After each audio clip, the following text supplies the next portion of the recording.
All right, YouTube, Repo Man 64. My grandson had a mansion dream, but I want to tell you or lead into it exactly what happened. I also had a dream. My son-in-law out there right now is putting in new taillights into his car, and when you go from if you don't know about taillights, when you go from incandescent to LED, there's a specific type of hookup. And we were looking at it yesterday, and we were just like baffled. We didn't know how to make one integrate into the other. So I had a dream on how to do that. And I woke up. He went to work at 7. I was off today. So it's raining out here in the secret broadcast cave, and it's really loud, and I don't see the bugs. Anyway, I come out. I hear him moving around. So I come out and said, I had a dream. Now I know how to hook up the tail lights. And he's like, oh, that's cool. So I was telling him, and my grandson, getting ready to go to school, was like, I had a dream too. And it was about a mansion, so that catches my attention. So I recorded his dream. Um, I think I can just play it. I'm not sure how the rules are on here about this, but he explains what he saw in his dream. So I'll play that for you now. Where's it at? Here. Boop. Like Wackadoodle Simone does. Boop, boop, boop, boop, boop. All right.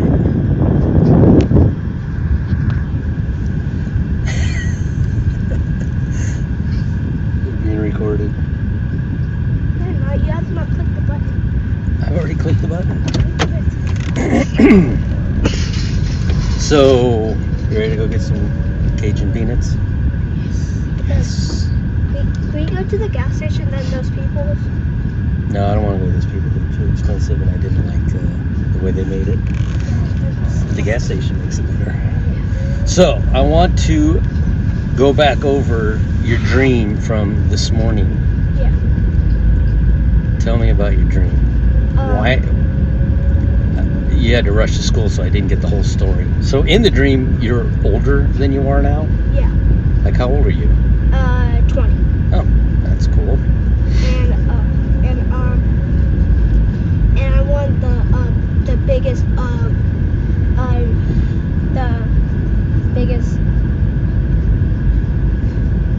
cup. It's like 2 feet. What's that? Oh, you want a cup? Yeah. I thought you said you want a mansion. And a mansion. Oh, you got a cup and a mansion. And how did you win it? What did you do to win? I jump over a mansion.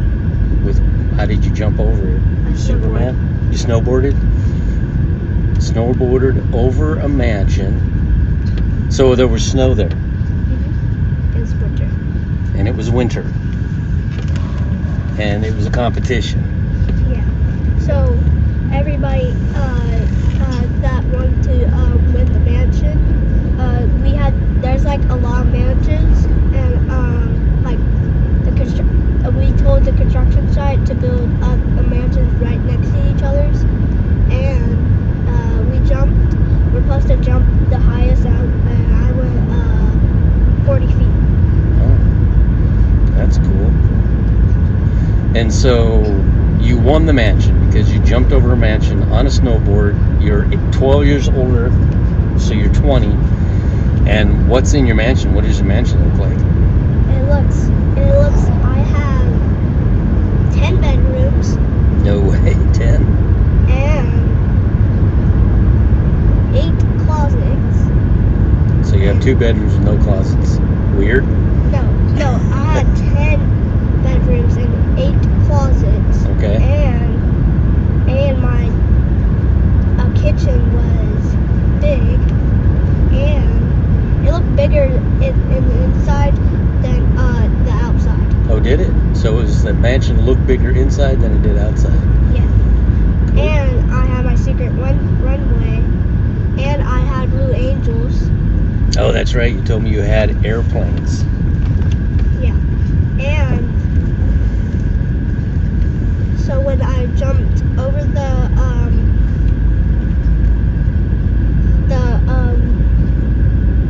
mansion, the president was I was watching, and the president came to my house and said I was the president now. Oh, so now you're the president. You have a mansion. You have an airplane. I have all 5. I have, I think, 8 or 9 Blue Angels, Oh, okay. and I have Ferraris, Lamborghinis, Camaros, either monster trucks, and campers, like cool ones. It's kind of like magic. It's like this size in the inside, and it's like this size on the outside, and it's like this big in the inside, and all of the stuff was gold. Oh, really? So the house is made out of gold Yeah. and all your stuff. I thought you said there was motorcycles this morning. Oh yeah, there are motorcycles, and I literally own my own gas station in my house. Like I had a gas station right next to my house. If I like a big one, it's like a store, and if I was hungry I had to go to the store, I could just go right next to my mansion and pay money, get money. Oh, okay. That's cool. All right, awesome.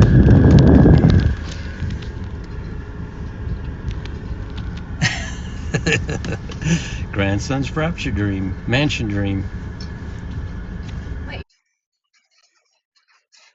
Yeah, so that happened. I thought it was pretty cool that a dream woke me up for an issue that we had just in time to come outside to hear about his dream. And so God works in mysterious ways. I did not know how to hook up those lights. The dream told me exactly how to do it. I explained it, and he's out there right now, and they're working. So, pretty cool. All right, so to get into the video, I've got a few pictures, and today is the second day of creation. Is this September 11th? I don't have my watch on. What's the date today? Oh, today's the first day of creation. Of course, that would have started in Israel at nightfall. Where am I at here? That would have started in Israel at nightfall uh, on the 10th. And so now nightfall in Israel is the second day. So let me go to the pictures here. And let's see, where am I at? Right here. Put on my single glasses. Right here.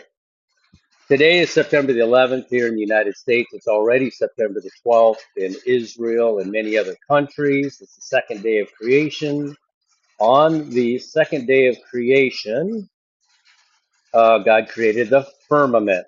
On the first day of creation, He created the light.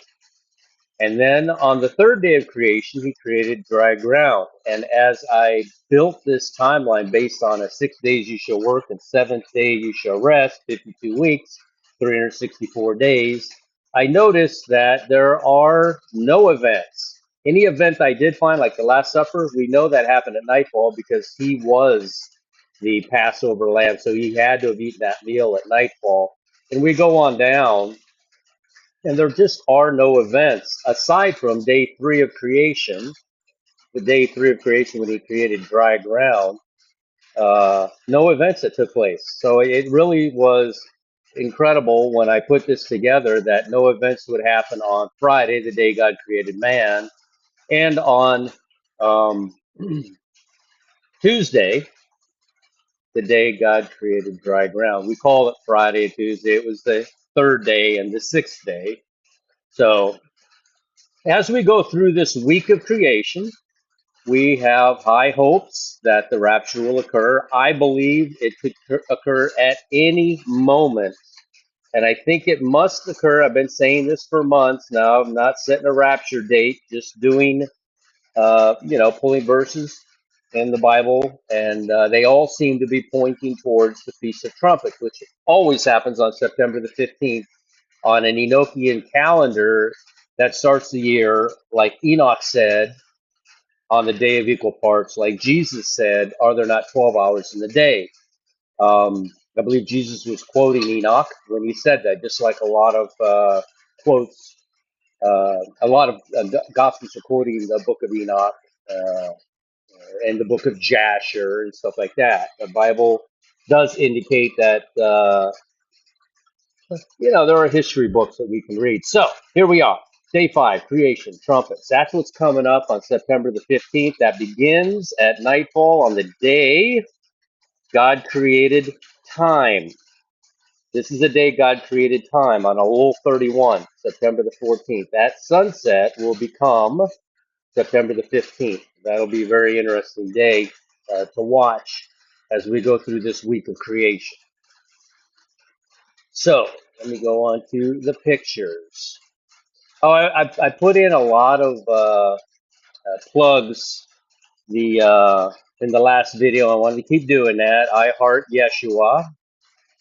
She does a lot of very cool short videos, and I just wanted to promote her channel. She's at 1.99K subscribers. Will one person please push her over the top to 2,000 subscribers? That'd be awesome. Remember, all these videos, I believe, will be used during the tribulation by those who are trying to figure out what just happened. And all of us, here's Peter, Prophetic Watchman 88. He does amazing videos, and he's a lot of fun in his videos, but he has a lot of knowledge. He's very knowledgeable in his videos, so I really enjoy watching his videos. The last video he did by himself, without his wife, she had I don't want to say heat stroke. She had what do you call that? She had overheated herself during the day and couldn't be there, so it was kind of strange to watch him make a video without her there. So, all right. Let me see why I highlighted these or screenshotted these. We have been with child. We have been in pain. We have, as it were, brought forth wind. We have not wrought any deliverance in the earth, neither have the inhabitants of the world fallen. Thy dead men shall live, together with my dead body shall they arise. Sounds like a rapture verse to me. Awake and sing, ye that dwell in the dust, and thy dew is in the dew of the herbs, and the earth shall cast out the dead.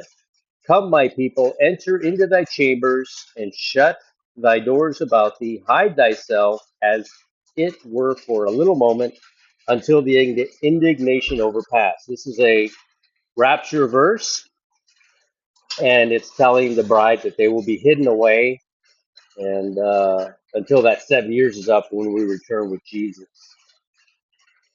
I've done this before. Heard a few videos, a little pushback, and I get it. I don't think the Israel becoming a nation, where it says "and we fly away," has anything to do with a rapture verse. I do believe that from May 14th, 1948 to May 14th, 2028, that is in fact 80 years. What's weird about it is if you draw back 3.5 years, see, that's the end of Israel. Israel can only be there for 80 years. And that is the end of Israel, according to what we read in this passage, Psalms 90:10. So if this is the end of Israel and their days are 80 years, they're in there for 80 years, and then they fly away, what are they doing when they fly away? Well, they're leaving Israel. How long is Israel's life expectancy when all those things shall come to pass? 80 years. When is the end of Israel? The end of Israel is when they fly away, when they leave Israel and they go hide out. God hides them and takes care of them for 3.5 years. If you count back 3.5 years from May 14th of 2028, it is November the 11th of 2024. I think the rapture must occur before this, and that's when 11:11, I think, is when the Antichrist comes on the scene. And I think that all of us that are seeing 11:11, I think it is a reminder. We've had a lot of, and so have I, a lot of explanation as to what 11:11 might mean. And I think it's a call to pray for Israel. I really do. I think this is a call to pray for Israel. I don't like discussing whether or not these are the right people. I don't think God made a mistake in 1948 and we're on the wrong count here. I think these are the people that are there that God wants us to pray for. And I think that's what that means, that we pray until we leave for them. Now, there's this 10 days, and I keep seeing it. And of course, in the Day of Equal Parts, I see it as well. From the Day of Equal Parts of March 16th to the Day of Equal Parts in September the 25th, that is 6 months and 10 days. And from September 25th to March 16th, it is 5 months and 20 days. It's really strange how those 10 days are in there. And when you put the 10 days in there, you go from the 15th, September the 15th, which is the Feast of Trumpets. That's the day no man knows the day or hour. The reason they don't know is because it's not a day of equal parts. You can't know that the 15th was the Feast of Trumpets for 10 days. In 10 days, on the 25th, on the 24th at nightfall, beginning the 25th, the day will be of equal parts. You simply count back 10 days, and that's your Feast of Trumpets. And then, of course, Jesus was born on the Feast of Tabernacles just 5 days later on September the 30th. So the day no man knows the day or the hour is very interesting to me as being the 15th. They don't know, they can't know because that day is not a day of equal parts. Again, they will know by the 25th. They can say, okay, we think this is a day. We're going to give it to the 15th or the 16th. We're not sure, but we'll have confirmation on that day when we see that there's exactly 12 hours of daylight, 12 hours at night. That day we will know to count back the exact day of the trumpets. That's why no man can know that day. They will not know. They don't have the, they didn't have the technology we have today. They will not know that that day is that atonement is 10 days later. And that's the day of equal parts, and that's the day they count from. And then, of course, like I said, the birth of Jesus was on Tabernacles. He came to tabernacle with us, and he was born on September the 30th.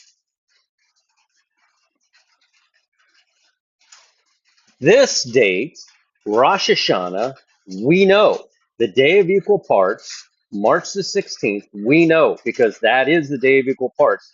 Anybody can go outside and see that there are 12 hours a day and 12 hours at night, just like Jesus said. Jesus said, are there not 12 hours in the day? He said that. Enoch said, you will begin your year on the day that is equalized. And everybody runs straight to the equinox, and they are wrong. It is the equalux. It is the day of equal parts. And you can go into time and date yourself and look this up. On the 16th, it's the day of equal parts. And on the 17th, the first day of the year, is Rosh Hashanah. Rosh Hashanah simply means head of the year. It used to be back here.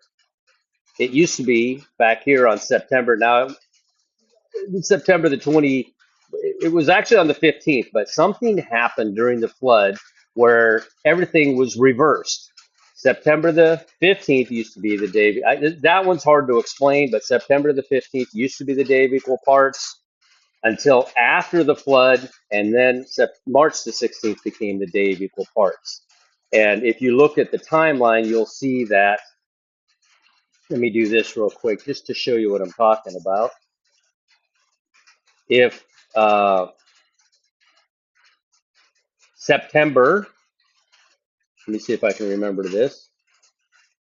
September used to be the day of equal parts. If you go to where Jesus begins his ministry, that's the same time frame from the head of the year where March 26th is where Jesus makes a triumphal entry.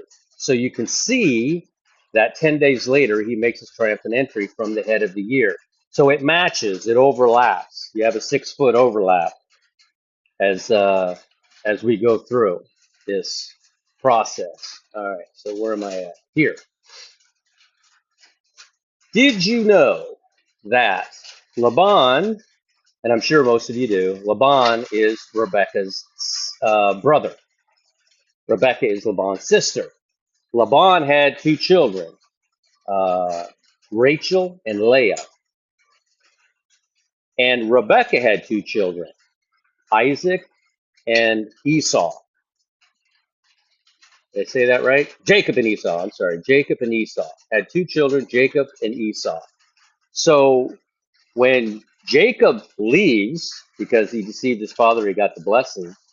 When he leaves, he goes to his uncle Laban and marries his cousin, both of them. He marries Leah, he marries Rachel.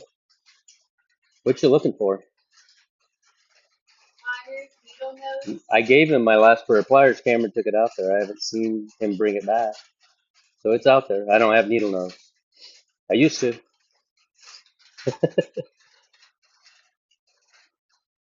All right, so sorry about that. And her brother and her mother, her brother being Laban and her mother being, um,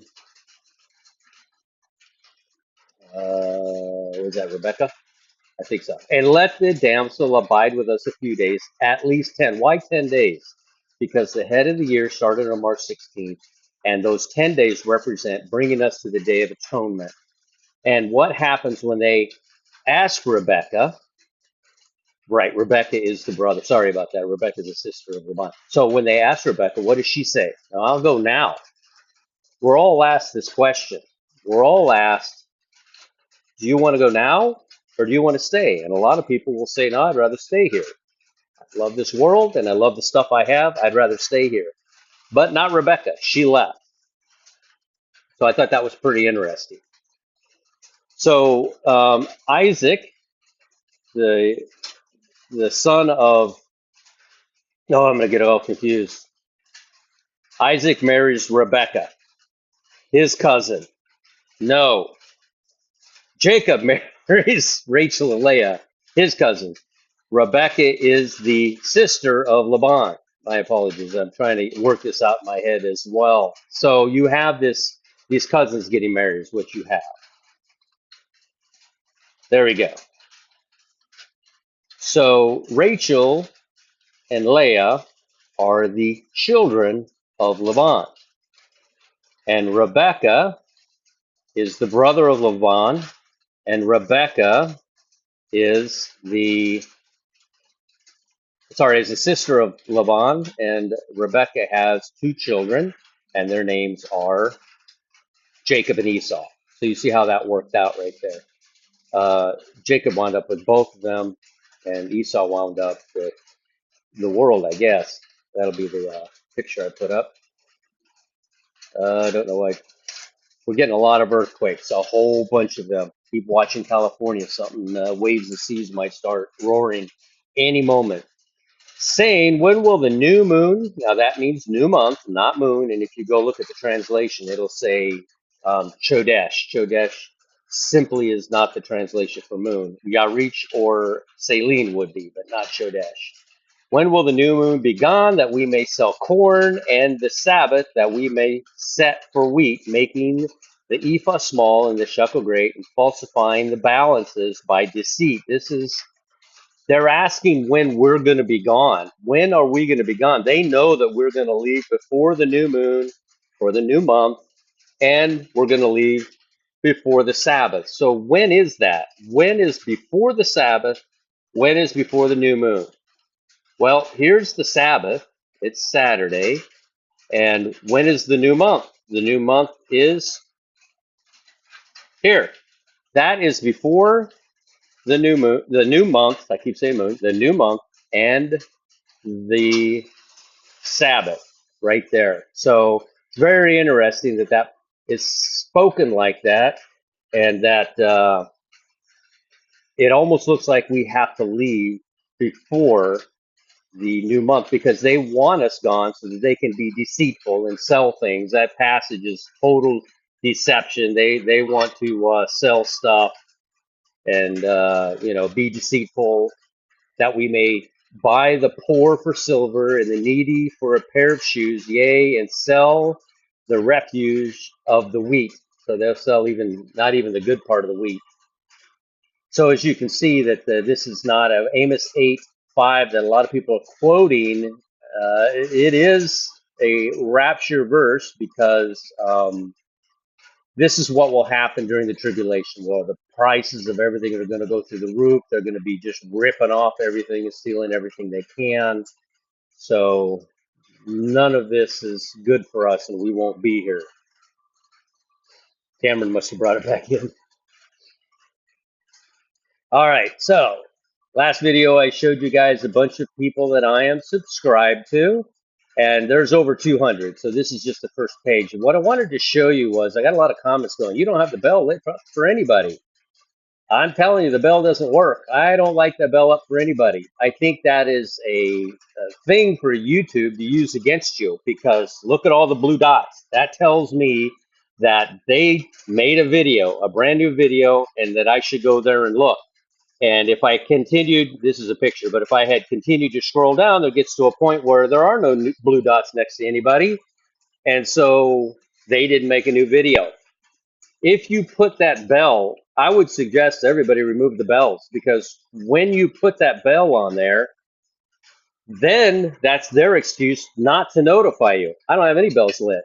I don't get notified. I just get that blue dot telling me that people, if I put one single bell on there, that bell will overtake all of the others, and I'll never know when a new video comes out. So that's why you don't see any bells lit on my YouTube. A lot of people commented, and I just was like, I figured people might Google it and figure out why, but I guess they don't know why, but that's why.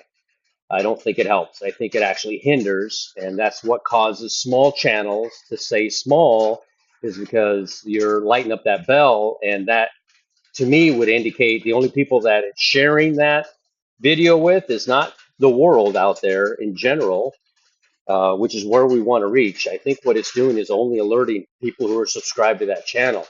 And I'm subscribed to all those channels, but there's no bell lit. So it's like when I make a video, I think because I don't have any bells on there, it actually gets out to more people, get more views, and more people that are of no faith or faith in themselves to actually see one of these videos and perhaps uh, change their minds onto how they're acting. So, all right, Repo Man 64. Just keep watching. So much stuff is going on. It is crazy out there.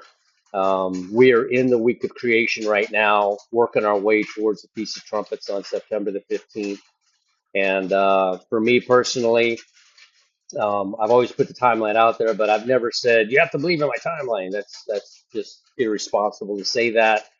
But I think God is more consistent than jumping around every year. Like I said so many times, just go look up the date of the Feast of Trumpets last year, and then count 1 year, 365 days, or 4 days, whichever one you want to use, same amount of time, and then see where it lands you, and you'll see what I'm talking about. It's going to land you right back on September the 15th, because there is no such year that has 383 days in it, which is what would be required to get you to September or October the 2nd or 3rd or whatever date they have.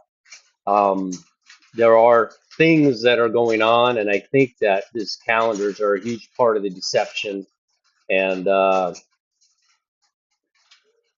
if there was any, like I said, I've built timelines for 30 years and I've thrown them all in the garbage. If there was a single date that I had come across that went directly against this timeline, I would throw it away, like I've done so many others, so many.